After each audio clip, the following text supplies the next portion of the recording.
कैसे हो आप सभी लोग? आई होप आप सभी लोग ठीक ही होंगे। जैसे कि हमने पिछली पिछली वीडियो में देखा था कि हमने सेकंड यूनिट का जो सेकंड टॉपिक किया था। आज हम जो थर्ड टॉपिक करेंगे जो कि है लोकतंत्रीकरण की प्रक्रिया, लोकतंत्रीकरण की लहरें और विकास और लोकतंत्र पर वर्तमान बहस। ठीक है, आज हम ये टॉपिक थर्ड टॉपिक जो है स्टार्ट करेंगे। यहाँ पे ये ठीक कर लेना, ठीक है। तो सबसे पहले हम देखेंगे कि लोकतंत्र का क्या होता है, इसका क्या मीनिंग है। सबसे पहले देखेंगे लोकतंत्र क्या होता है। लोकतंत्र वे शासन है, वे शासन व्यवस्था है जिसमें शासन की शक्ति जनता के पास होती है। ठीक है, जनता जो है अपने प्रतिनिधियों को जो है नियमित, स्वतंत्र और निष्पक्ष चुनावों के माध्यम से चुनती है। अगर हम इजी जैसी डेफिनेशन ले तो ये है कि जनता का जनता द्वारा और जनता के लिए शासन ही क्या है, लोकतंत्र है। अब हम कुछ इसकी परिभाषाएं देखेंगे। अब्राहम लिंकन के अनुसार लोकतंत्र क्या है। लोकतंत्र जनता का जनता द्वारा और जनता के लिए क्या है, शासन है। रॉबर्ट एड हल के अनुसार लोकतंत्र क्या, लोकतंत्र वह व्यवस्था है जिसमें नागरिकों को राजनीतिक समानता और भागीदारी का अधिकार होता है। अब हम इसके कितने टाइप्स देखेंगे, कितने प्रकार की होती है लोकतंत्र के प्रकार। ये एक है प्रत्यक्ष लोकतंत्र, सेकंड अप्रत्यक्ष लोकतंत्र, थर्ड है संसदीय लोकतंत्र, फोर्थ है राष्ट्रपति लोकतंत्र, फिफ्थ है उदार लोकतंत्र। अब हम जो इनको डिफाइन करेंगे आगे। सबसे पहले देखेंगे प्रत्यक्ष लोकतंत्र। प्रत्यक्ष लोकतंत्र क्या होता है, जनता इसमें क्या स्वयं निर्णय नहीं लेती है। ठीक है, नहीं लेती और प्रतिनिधि नहीं होती इसमें। उदाहरण के लिए प्राचीन यूनान और एंथिस। सेकंड है अप्रत्यक्ष लोकतंत्र। जनता जो है अपने प्रतिनिधि स्वयं चुनती है। ठीक है, वही क्या है, शासन चलाते हैं। उदाहरण के लिए भारत और अमेरिका। ठीक है, संसदीय लोकतंत्र। थर्ड है संसदीय लोकतंत्र। संसद क्या है, इसमें सर्वोच्च होती है। प्रधानमंत्री शासन का क्या है, प्रमुख होता है। उदाहरण के लिए भारत और ब्रिटेन। फोर्थ है राष्ट्रपति लोकतंत्र। राष्ट्रपति कार्यपालिका क्या क्या है, प्रमुख होता है। शक्तियां स्पष्ट रूप से विभाजित होती है। एग्जाम्पल इसका है अमेरिकन। फिफ्थ है उदार लोकतंत्र।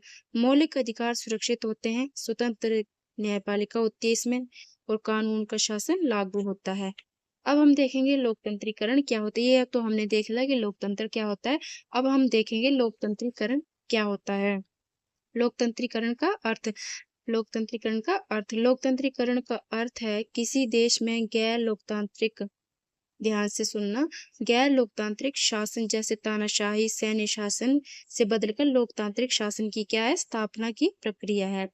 शासन व्यवस्था को जनता की भागीदारी आधारित लोकतंत्र में बदलने की प्रक्रिया है लोकतंत्रीकरण के लिए। क्या है कि शासन व्यवस्था को जनता की भागीदारी आधारित लोकतंत्र में बदलने की प्रक्रिया ही क्या है, लोकतंत्रीकरण है।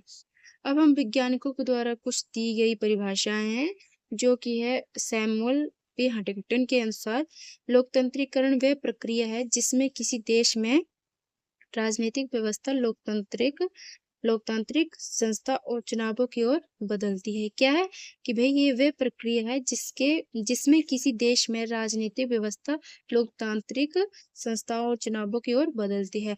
रॉबर्ट ए हल के अनुसार लोकतंत्रीकरण वह प्रक्रिया है जिसमें राजनीतिक भागीदारी और प्रतिस्पर्धा बढ़ती है। गिलर्मो के ओडोनेल के अनुसार लोकतंत्रीकरण वे परिवर्तन है जिसमें अधिनायकवाद से लोकतांत्रिक शासन की ओर संक्रमण होता है। अब लोकतंत्रीकरण के क्या आठ प्रकार है। ठीक है, अब हम इसके क्या प्रकारों को देखेंगे।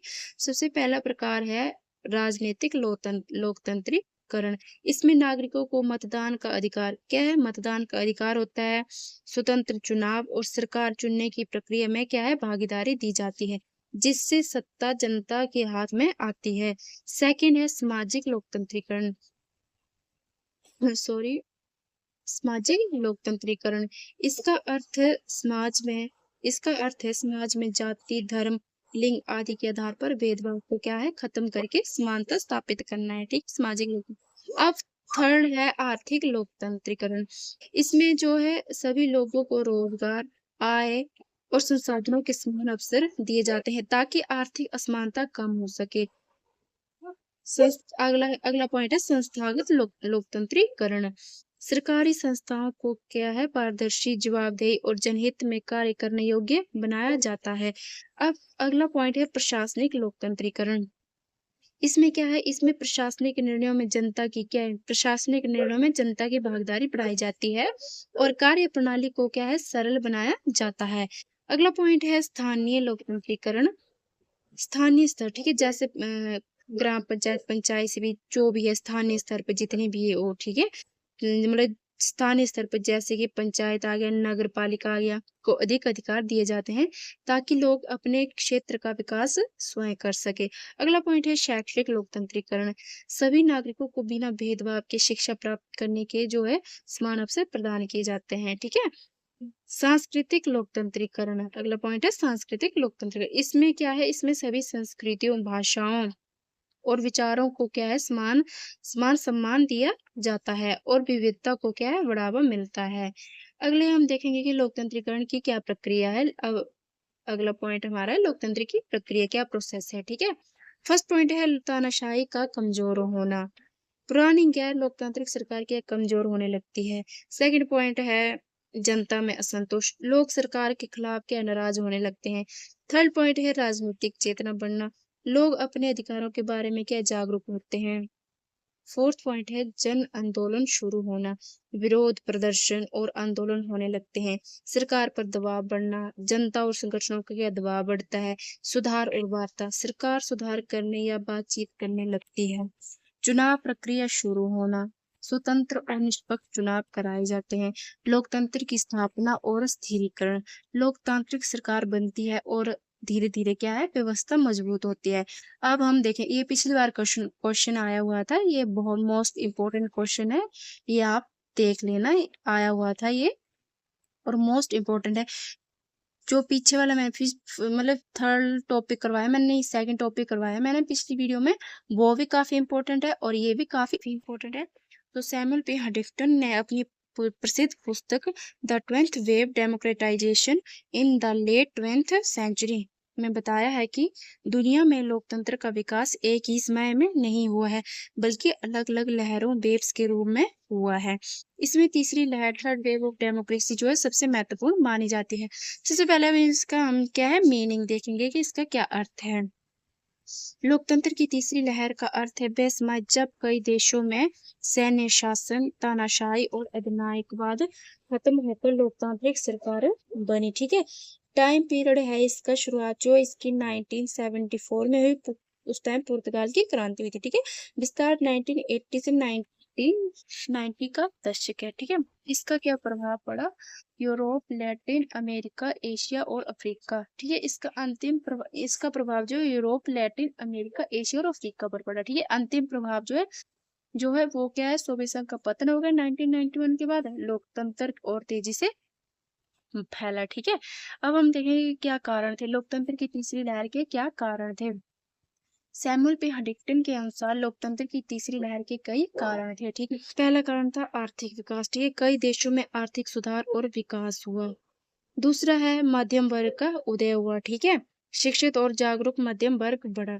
थर्ड है शिक्षा का प्रसार हुआ, लोगों में जो है वो राजनीतिक समझ और जागरूकता बढ़ी। फोर्थ है मीडिया का विस्तार, टीवी, रेडियो और समाचार ने लोगों को जागरूक किया। फिफ्थ है मानव अधिकारों की मांग, लोग स्वतंत्रता और अधिकारों की मांग करने लगे थे। सिक्स्थ है सैन्य शासन की कमजोरी, तानाशाही सरकारें जो कमजोर पड़ने लगी थी। सेवेंथ है अंतर्राष्ट्रीय दबाव, यूएन और पश्चिमी देशों ने लोकतंत्र का क्या है समर्थन किया। एक पॉइंट है शीत युद्ध का अंत, सोवियत संघ के कमजोर होने से क्या है लोकतंत्र बढ़ा। नए थे नागरिक आंदोलन, जनता ने बड़े पैमाने पर क्या है आंदोलन किए। टेंथ है वैश्वीकरण, दुनिया आपस में जुड़ी और क्या है लोकतांत्रिक विचार, ठीक है। अब हम इसकी क्या कैरेक्टरिस्टिक्स देखेंगे, लोकतंत्र की तीसरी लहर की क्या विशेषताएं हैं। सैमुअल पी हडिंगटन ने के अनुसार लोकतंत्र की तीसरी लहर 1970-1990 की मुख्य विशेषताएं निम्न थी, ठीक है। अब इसकी तीसरी लहर देखेंगे हम, ठीक है, इसकी कैरेक्टरिस्टिक्स देखेंगे। आप चाहे तो इसका स्क्रीनशॉट ले सकते हैं, नहीं तो आप ऐसे भी नोट्स बना सकते हो, नहीं तो लिख सकते हो। लोकतंत्र की तीसरी लहर क्या है, ठीक है। 1974 से 1990 के बीच दुनिया के कई देशों में तानाशाही, सैन्य शासन और अधिनायकवाद का पतन हुआ और लोकतंत्र की स्थापना हुई, ठीक है। इसका जो टाइम पीरियड है वो है 1974 पुर्तगाल की क्रांति। मुख्य अवधि है इसकी मुख्य अवधि जो 1974 से 1990 तक थी। इसकी जो चरम सीमा थी 1980 के दशक तक। ठीक है, अब हम क्या है फर्स्ट पॉइंट देखते हैं कि लोकतंत्र का तेजी से क्या है विस्तार। इस अवधि में एशिया, अफ्रीका, लैटिन अमेरिका और यूरोप के कई देशों में लोकतंत्र फैला। सेकंड है तानाशाही और सैन्य शासन का पतन। कई देशों में सैन्य सरकारें और अधिनायकवादी शासनों का क्या हुआ अंत हुआ। थर्ड है जन आंदोलनों की भूमिका। जनता ने बड़े पैमाने पर प्रदर्शन, हड़ताल और आंदोलनों के माध्यम से क्या है बदलाव लाया। चुनाव प्रणाली का विकास। कई देशों में स्वतंत्र, निष्पक्ष और क्या है प्रतियोगी चुनाव कराए जाने लगे। ठीक है, नागरिक अधिकारों में वृद्धि। लोगों को अभिव्यक्ति की स्वतंत्रता, समानता, संगठन बनाने और क्या है मानवाधिकार मिलने लगे थे। ठीक है, अगला पॉइंट है 6 पॉइंट है मीडिया और सूचना का प्रभाव। ठीक है, टीवी, रेडियो, अखबार और सूचना क्रांति ने लोकतांत्रिक विचारों को फैलाया। अंतर्राष्ट्रीय समर्थन। संयुक्त राष्ट्र, पश्चिमी देशों और अंतर्राष्ट्रीय संगठनों ने लोकतंत्र को क्या दिया बढ़ावा दिया। शीत युद्ध का अंत। सोवियत संघ के कमजोर होने और शीत युद्ध के समाप्त होने से लोकतंत्र को क्या हुआ बढ़ावा मिला। लोकतांत्रिक संस्थाओं का निर्माण। संसद, न्यायपालिका, स्वतंत्र प्रेस, चुनाव आयोग जैसी संस्थाएं मजबूत हुई। वैश्विक स्तर पर लोकतंत्र का फैलाव। लोकतंत्र अब कुछ देशों तक ही सीमित नहीं रहकर वैश्विक स्तर पर भी एक स्वीकार्य व्यवस्था बन गया। अब इसके क्या महत्व या परिणाम निकले। ठीक है, लोकतंत्र का वैश्विक क्या है विस्तार हुआ। मानवाधिकार और स्वतंत्रता क्या क्या हुआ बढ़ावा मिला। तानाशाही का क्या हुआ पतन हुआ। विश्व राजनीतिक में बड़ा परिवर्तन आया। राजनीति है ये। ठीक है, राजनीति में बड़ा परिवर्तन आया। लोकतंत्र को वैश्विक स्वीकार्यता मिली। ठीक, अब हम देखेंगे लोकतंत्र की तीसरी लहर का महत्व। ठीक है, सबसे पहला पॉइंट है लोकतंत्र की तीसरी लहर का महत्व। सबसे पहला पॉइंट है लोकतंत्र का वैश्विक प्रसार। 1974 के बाद अनेक देशों में लोकतंत्र तेजी से फैला और यह विश्व की क्या प्रमुख राजनीतिक व्यवस्था बन गया। तानाशाही का पतन। सैन्य शासन और अधिनायकवादी सरकारों का अंत हुआ और जनता को स्वतंत्रता एवं अधिकार मिले। नए लोकतांत्रिक देश बने। नए लोकतांत्रिक देश बने जैसे Spain, Greece, Brazil, Argentina, Chile, दक्षिण अफ्रीका। पूर्वी यूरोप के कई देशों में क्या है लोकतंत्र स्थापित हुआ। मानव अधिकारों की मजबूती। नागरिक स्वतंत्रता, अभिव्यक्ति की स्वतंत्रता, प्रेस की स्वतंत्रता और मानव अधिकारों को क्या है अधिक महत्व मिला। फिफ्थ पॉइंट है राजनीतिक भागीदारी में वृद्धि। जनता चुनाव, राजनीतिक दलों और सार्वजनिक नीतियों की प्रक्रिया में अधिक सक्रिय रूप से शामिल हुई। बहुदलीय व्यवस्था का विकास। एक दलीय या तानाशाही प्रणालियों की जगह बहुदलीय लोकतंत्र और स्वस्थ राजनीतिक प्रतिस्पर्धा का क्या हुआ विकास हुआ। संस्थागत विकास। संविधान, न्यायपालिका, चुनाव आयोग, संसद और स्थानीय संस्थाओं को क्या है मजबूती मिली। वैश्वीकरण और अंतर्राष्ट्रीय सहयोग। अंतर्राष्ट्रीय दबाव, वैश्वीकरण और लोकतांत्रिक देशों के सहयोग से लोकतंत्र को क्या मिला बढ़ावा मिला। 9 पॉइंट है राजनीतिक स्थिरता और शांति। लोकतंत्र ने दीर्घकालीन राजनीतिक स्थिरता, सामाजिक शांति और शांतिपूर्ण समाधान को क्या है बढ़ावा दिया। लोकतंत्र को आदर्श मॉडल बनाना। लोकतंत्र को सबसे स्वीकार्य और वांछनीय शासन प्रणाली के रूप में स्थापित किया जो आज वैश्विक राजनीतिक मानक है। निष्कर्ष क्या निकलता है कि लोकतंत्र की तीसरी लहर ने दुनिया में लोकतंत्र को क्या है व्यापक, स्वीकार्य और स्थानीय राजनीतिक व्यवस्था के रूप में क्या है स्थापित करने में महत्वपूर्ण भूमिका निभाई। आप चाहे तो इसका स्क्रीनशॉट ले सकते हो।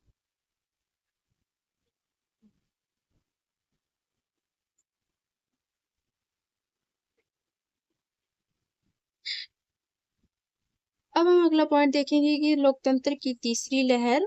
सैमुअल पी हंटिंगटन का निष्कर्ष यह है कि 1970 के बाद विश्व में अनेक देशों ने लोकतंत्र को क्या है बढ़ावा दिया। ठीक है, लोकतंत्र को अपनाया, लेकिन यह प्रक्रिया एक जैसी नहीं रही।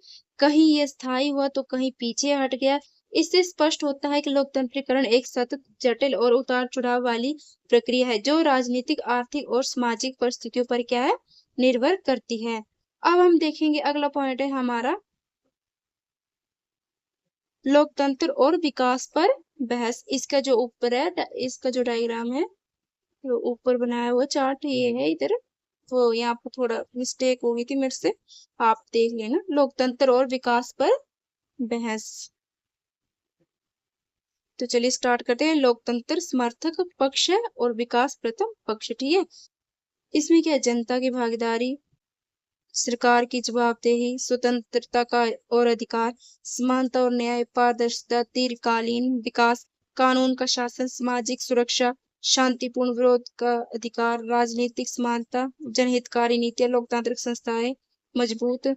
विकास प्रथम पक्ष, तेज निर्णय प्रक्रिया, तेजी से विकास कार्य, राजनीतिक स्थिरता, आर्थिक विकास पर जोर, शीघ्र परिणाम, कम बाधाएं, केंद्रीकृत निर्णय, निवेश में वृद्धि, संसाधनों का प्रभावी उपयोग, अनुशासित शासन, तेज नीति निर्माण, परिणाम आधारित शासन।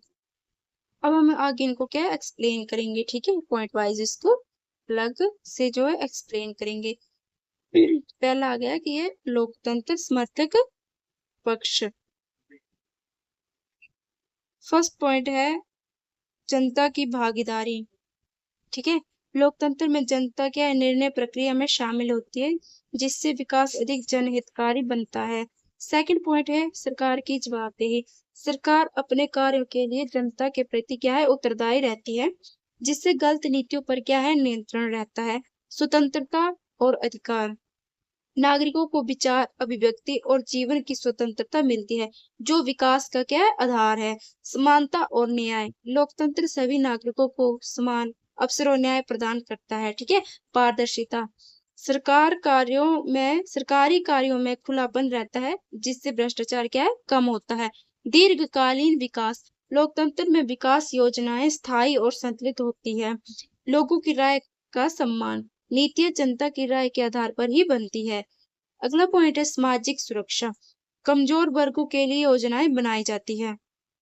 लोकतांत्रिक संस्थाएं मजबूत, संसद, न्यायपालिका और चुनाव प्रणाली क्या है, मजबूत होती है। शांतिपूर्ण विरोध का अधिकार, लोग असहमति शांतिपूर्वक व्यक्त कर सकते हैं। कानून का शासन, सभी कानून के सामने क्या समान होते हैं। राजनीतिक समानता, सभी नागरिकों को मतदान और भागीदारी का समान अधिकार मिलता है। विकास प्रथम पक्ष, ठीक है। अब इसका है तेज निर्णय प्रक्रिया। इसमें जो निर्णय क्या है, जल्दी लिए जाते हैं, जिससे विकास क्या है, गति पकड़ता है। तेजी से विकास कार्य, योजनाएं बिना देरी के लागू होती है। राजनीतिक स्थिरता, शासन में स्थिरता होने से विकास क्या बाधित नहीं होता। फोर्थ पॉइंट है आर्थिक विकास पर जोर। सरकार का मुख्य जो फोकस, जो मेन पॉइंट है, वो है आर्थिक विकास में वृद्धि करना, ठीक है, आर्थिक वृद्धि पर होता है। योजनाओं का शीघ्र क्रियान्वयन, प्रोजेक्ट जल्दी पूरे किए जाते हैं, ठीक है। कम प्रशासनिक बाधाएं, कम प्रक्रियाओं के कारण काम तेजी से होता है। केंद्रीकृत निर्णय प्रणाली, निर्णय जो है वो एक केंद्र से लिए जाते हैं, जिससे क्या है, गति बढ़ती है। निवेश और औद्योगिक विकास, विदेशी और घरेलू निवेश जो है तेजी से बढ़ता है। संसाधनों का प्रभावी उपयोग, संसाधनों का तेजी से क्या है, उपयोग किया जाता है। अनुशासित शासन व्यवस्था, सरकार में सख्त निर्णय रहता है, नियंत्रण रहता है। तेज गति निर्माण, नीतियां जो है जल्दी बनाई जाती है और लागू की जाती है। परिणाम आधारित शासन, केवल परिणामों पर ध्यान दिया जाता है। अब हम इसका कंक्लूजन देखेंगे कि लोकतंत्र और विकास दोनों ही आधुनिक समाज के लिए क्या है, महत्वपूर्ण है। लोकतंत्र जहां दीर्घकालीन न्यायपूर्ण और स्थायी विकास निश्चित करता है, वही विकास प्रथम दृष्टिकोण तेजी से आर्थिक प्रगति को क्या है, बढ़ावा देता है।